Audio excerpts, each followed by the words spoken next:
I was sitting behind the wheel of my truck, driving along a desolate highway that stretched through the middle of nowhere.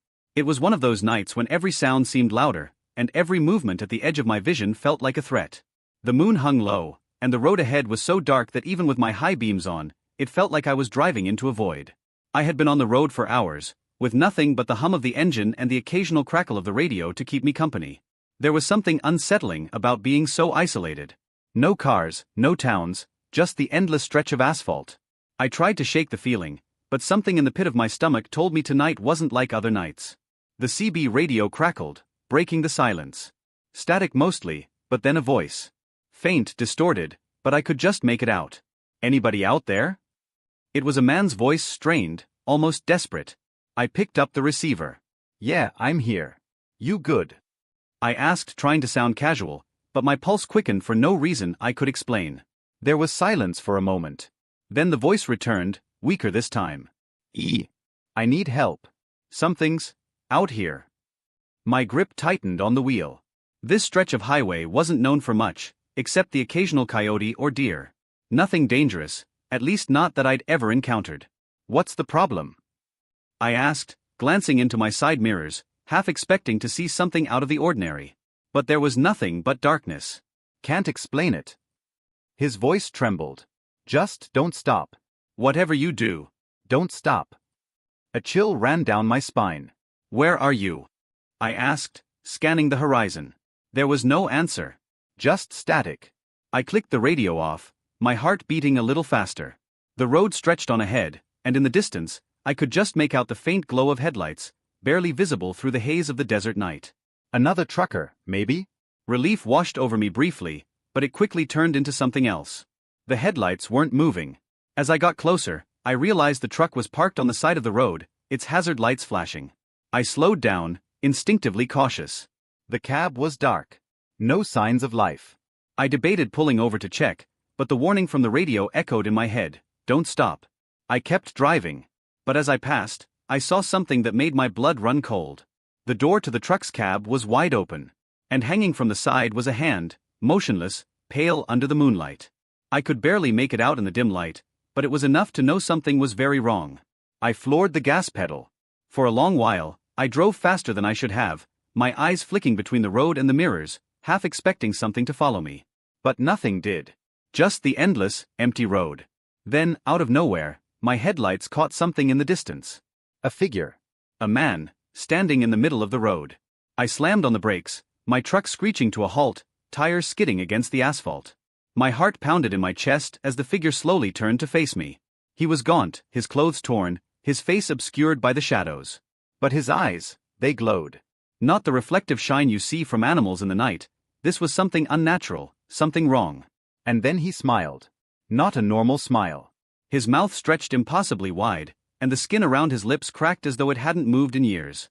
My stomach churned, every instinct screaming at me to drive. But I was frozen. Frozen in place as he took a slow, deliberate step toward me. And then another. The radio crackled again, the same voice from earlier. "Don't stop. I told you not to stop." With a shaking hand, I shifted the truck into gear and hit the gas. The figure disappeared from my headlights, but the terror didn't leave me. I drove for what felt like hours, never daring to slow down. My mind raced, replaying the moment again and again. What the hell had I just seen? I was miles from the truck I'd passed, miles from the figure in the road, but I couldn't shake the feeling that I wasn't alone. And then, out of the corner of my eye, I saw him.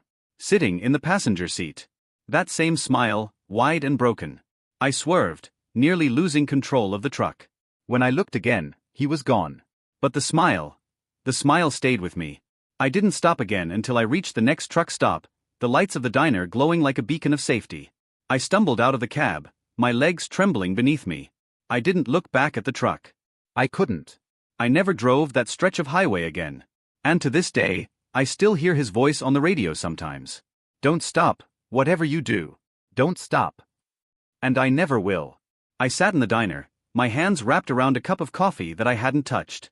The fluorescent lights buzzed overhead, and the smell of greasy food filled the air, but all I could focus on was the memory of that face. That smile. I must have looked like hell, because the waitress gave me a concerned look as she refilled my cup for the third time without saying a word. I wasn't sure how much time had passed since I stumbled in, but the adrenaline that had kept me going for hours had finally started to wear off, leaving me drained and jittery. I glanced out the window at my truck, sitting in the parking lot. Even though I knew it was just a machine, part of me wondered if whatever I had seen out on that highway was still in there, waiting for me to get back behind the wheel. I kept replaying the events in my head, trying to make sense of it. Maybe I was just tired. Maybe my mind had played tricks on me. But no matter how many times I tried to convince myself that it wasn't real, that it was just exhaustion or the isolation messing with me, that smile haunted me. The way his eyes glowed in the darkness, and the voice on the radio. It all felt too real. The door to the diner jingled as another customer walked in, shaking me from my thoughts. A man, another trucker, by the look of his worn jacket and heavy boots, sat at the counter. He glanced in my direction, nodding in that casual way truckers acknowledge each other, but I didn't nod back. I couldn't. He ordered coffee, and as the waitress poured it, he pulled out a cigarette and lit it. The sharp smell of tobacco mixed with the grease in the air, but I barely noticed. My mind was still on the highway, still on that figure, that smile. Then the man spoke, his voice rough from years of smoking. "You see it too, didn't ya?" My head snapped up, and I stared at him, my heart suddenly racing again. "What?" I asked, my voice barely more than a whisper. He took a drag of his cigarette, then exhaled slowly, his eyes never leaving mine. "Out on 375. The highway. You saw him." I didn't respond at first. How could he know? How could he possibly know what I'd seen? The man chuckled, a dark, humorless sound. "Don't worry, you're not the first. Hell, you won't be the last either. He's been out there for years. Longer than I've been on the road, that's for damn sure." I swallowed hard, the coffee in my hand forgotten. "Who is he?" I asked, my voice shaking. "What is he?" The trucker shrugged. "No one knows. Some say he was a driver, just like us.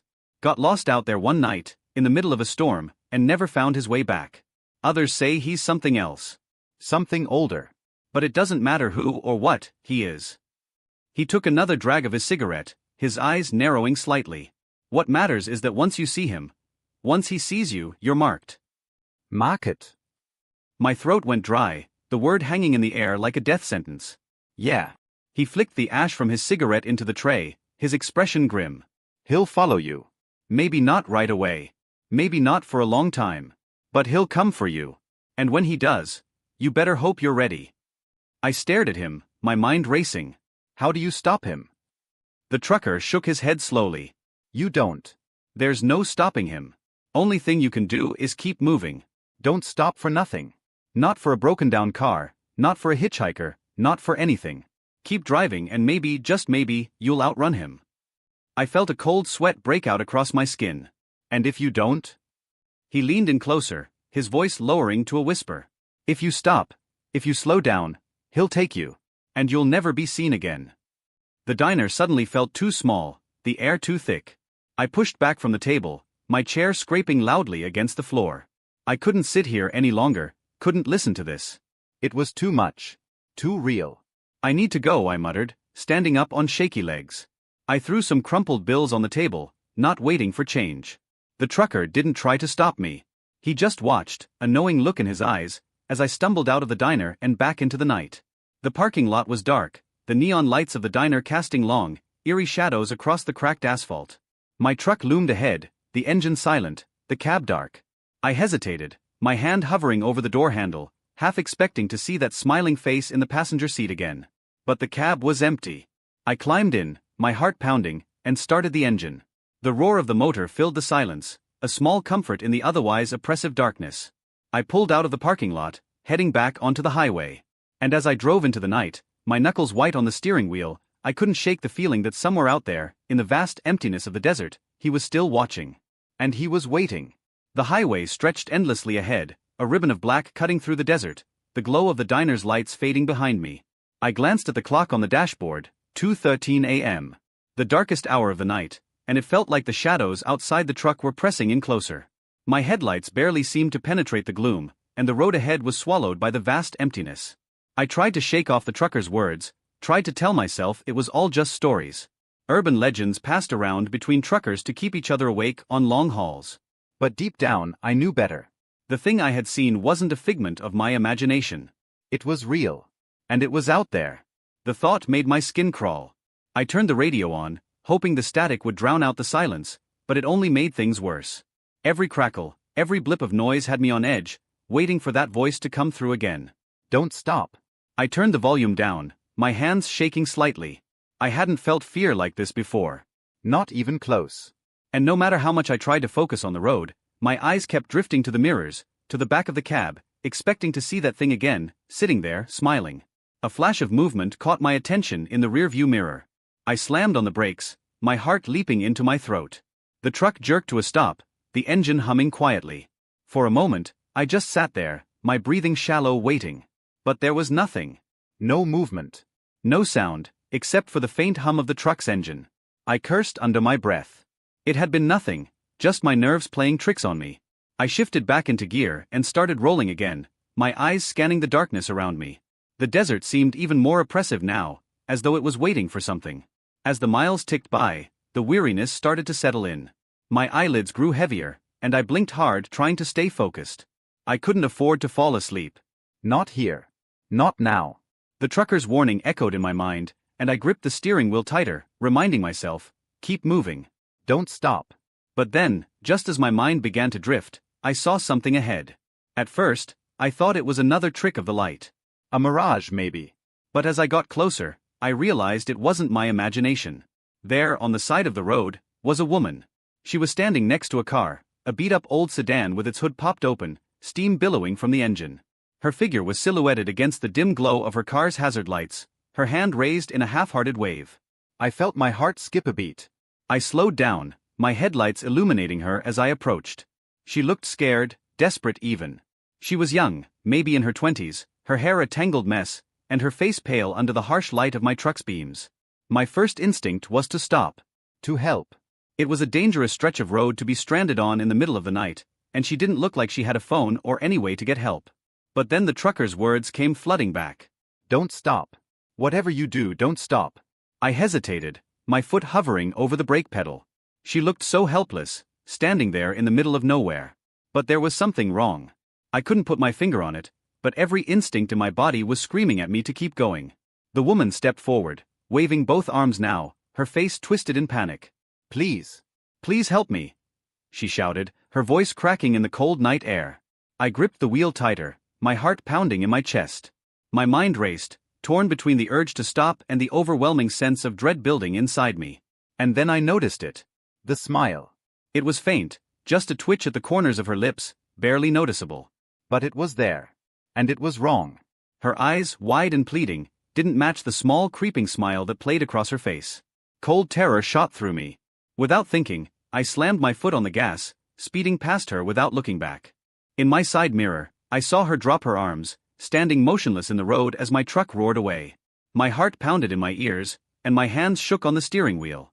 I didn't stop, didn't slow down, even though my brain screamed at me to turn around, to see if she was really in trouble. But I knew. Deep down, I knew she wasn't human.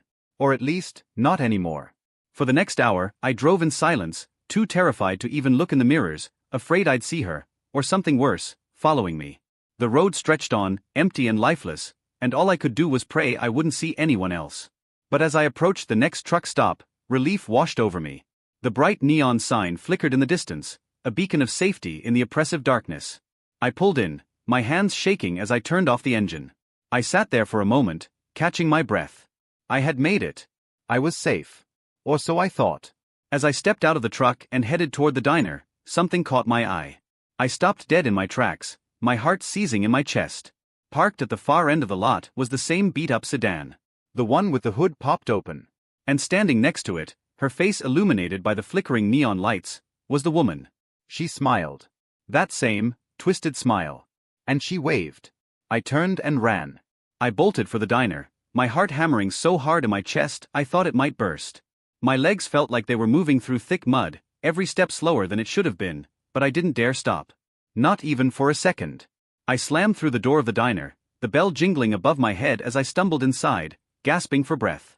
The few people inside, another trucker nursing a cup of coffee, a couple sitting at the counter, and the same waitress I'd seen earlier, turned to look at me.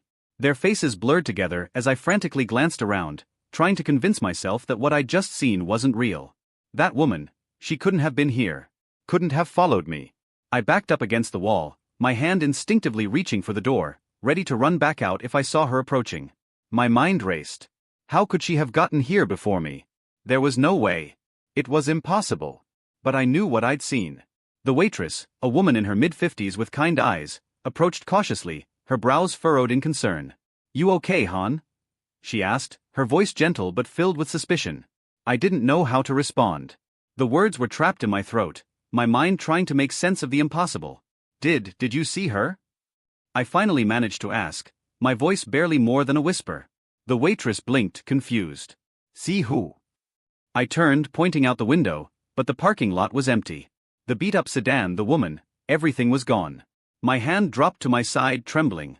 I felt like I was losing my grip on reality. There was a woman.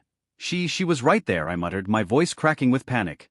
The trucker at the counter gave me a long, hard look, then shook his head, muttering something under his breath about another one losing it on the road. The waitress placed a hand on my arm, gently guiding me to a booth. "You've been on the road too long, honey. Sit down, take a breather.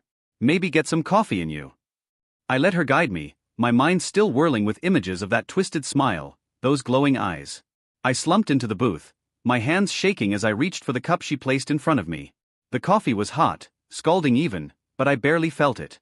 The door jingled again, and I stiffened, my head snapping toward the entrance, expecting to see her walk through. But it was just another trucker, a heavy-set man with a scruffy beard. I let out a breath I didn't realize I was holding and forced myself to take a sip of coffee, hoping it would calm my nerves. As I sat there, trying to collect my thoughts, I felt eyes on me. Not from inside the diner, but from outside. Slowly, almost against my will, I turned to the window. And there she was. Standing at the edge of the parking lot, just beyond the reach of the neon lights, was the woman. Her face was half hidden in shadow, but I could see her smile. Wide. Broken. That same horrible smile that seemed to stretch too far, like her skin was tearing apart. I gasped and jerked back, knocking over the coffee cup. The hot liquid spilled across the table, but I didn't care. My eyes were locked on her, my pulse pounding in my ears. She raised her hand, just like before, and waved. Slow. Deliberate. I shot to my feet, my heart racing. The waitress hurried over, worry etched on her face. "What's wrong?" "She's out there." I nearly screamed, pointing at the window. "She's right there." The waitress turned, following my gaze. But when she looked outside, her expression softened into one of pity. "There's no one out there, Han," she said gently, as if talking to a child who had just woken up from a nightmare. I pressed my face to the glass, my breath fogging up the window. The parking lot was empty again. She was gone. But I knew she'd been there. I knew it. My pulse was still racing as I stumbled back from the window. The trucker at the counter gave me a strange look, but I didn't care. I had to get out of here. I had to keep moving. Without another word, I grabbed my jacket and bolted out the door, ignoring the calls from the waitress as I ran toward my truck.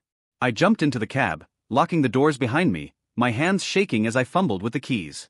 The engine roared to life, and I pulled out of the lot as fast as I could, not daring to look back. The highway stretched ahead, dark and endless, but I floored it, the truck's engine straining as I pushed it to the limit. My eyes flicked to the mirrors, scanning the road behind me, half expecting to see her standing in the middle of the highway again, but there was nothing. For miles, I drove in silence, the only sound the steady hum of the engine and the thudding of my heart in my ears. The world outside the truck seemed to blur together, just shadows and darkness, with no beginning or end. I forced myself to keep my eyes on the road, to stay focused, but the feeling of being watched never left me. Suddenly, the CB radio crackled to life. My breath caught in my throat. The static buzzed, and then faintly, I heard it. "Don't stop." The voice was different this time. Softer. More distorted. But I recognized it immediately. It was her. I yanked the radio off the dashboard and threw it to the floor, my hands shaking uncontrollably. I wasn't stopping. Not for anything. But no matter how fast I drove, no matter how far I went, I couldn't shake the feeling that she was still there, somewhere in the darkness, following me. And then, from the corner of my eye, I saw her. Sitting in the passenger seat, smiling that same, terrible smile. I swerved, the truck lurching wildly as I struggled to regain control. When I looked again, she was gone. But I knew. She wasn't gone. She never would be. And no matter how fast I drove, no matter how far I ran, she would always find me. Because once you see her, you're never really alone again. I gripped the wheel so hard my knuckles turned white. My mind was unraveling, fear twisting tighter around me with every mile, every second. I had been driving for hours now, refusing to stop, refusing to let the terror catch up to me. But no matter how fast I drove, no matter how much distance I tried to put between myself and what had happened, it didn't matter. She was always there. I could feel her, sitting just out of sight, like a shadow waiting to pounce. I kept glancing at the passenger seat, half expecting to see her again, her smile cracking wider, her eyes hollow and glowing. But every time I looked, she wasn't there. Yet somehow, that was worse. The waiting, the uncertainty. My vision blurred with exhaustion, but stopping wasn't an option. Stopping meant giving in. Stopping meant letting her get closer. As I barreled down the highway, the landscape around me grew more indistinct, the desert blending into an endless stretch of nothing. The lights of small towns had long disappeared, and now there was only the road ahead, an empty void that seemed to stretch into infinity. Then, out of the darkness, I saw it. A figure standing in the middle of the road. I slammed on the brakes, the tires screeching as the truck skidded to a stop. My heart pounded in my ears, and I stared out the windshield, my breath coming in ragged gasps. It was her. She stood in the center of the highway, bathed in the glow of my headlights. Her hair was matted, her clothes torn, and her skin as pale as death. But it was the smile that froze me in place. That same awful smile, stretched too wide, as though her face was breaking apart. I couldn't move. I couldn't think. She took a step forward, then another. Slow. Deliberate. Her eyes, those horrible glowing eyes, locked onto mine. I slammed the truck into reverse, but before I could hit the gas, something hit the passenger window. A hand. Pale, twisted fingers smeared against the glass. She was there, right beside me, her smile growing even wider as she pressed her face against the window. I screamed, shoving the gearshift into drive and slamming my foot on the gas. The truck lurched forward, the engine roaring as I sped down the highway, swerving to avoid her. But she didn't move. She didn't chase me. She didn't need to. I could still see her, standing in the distance, getting smaller and smaller in my rearview mirror. But I knew she was with me. She had been with me since the moment I'd seen her on that dark highway. And no matter how fast I drove, how far I tried to go, I couldn't escape. Because once you see her, she never really leaves. As the miles stretched on, I felt my grip on reality slipping. My body was trembling with exhaustion, my mind barely holding on. The hum of the engine blurred with the drumming of my heartbeat, and soon I wasn't even sure what was real anymore. In the mirrors, I kept seeing her. On the side of the road. Standing in the shadows. Sitting in the passenger seat. Always smiling. Always watching. And I realized then, there was no escape. I couldn't outrun her. I couldn't drive fast enough, far enough. The truth hit me like a punch to the gut, stealing the air from my lungs. I had been marked. The trucker at the diner had been right all along. She had seen me. And now she would always find me. Always. In the distance, the horizon was starting to glow faintly with the coming dawn, but it didn't bring any comfort. The night might have been ending, but I knew the nightmare never would. I kept driving, knowing there was nothing else I could do. I couldn't stop. I wouldn't stop. Because stopping meant the end. And not just the end of the road. The end of everything. And as the sun slowly rose, casting long shadows across the desert, I knew one thing for certain.